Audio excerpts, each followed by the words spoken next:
You ask Tiger to solve. This deals with linear equations with one unknown. The final result is x equals -5. Let's solve it step by step. Simplify the expression. Expand the parentheses. Simplify the arithmetic. Swap sides.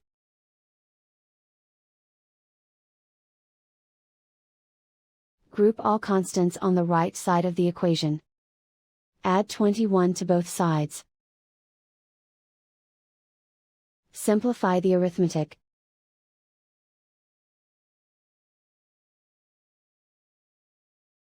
Isolate the x. Divide both sides by 7. Simplify the fraction. Find the greatest common factor of the numerator and denominator. Factor out and cancel the greatest common factor. And so the final result is x equals -5.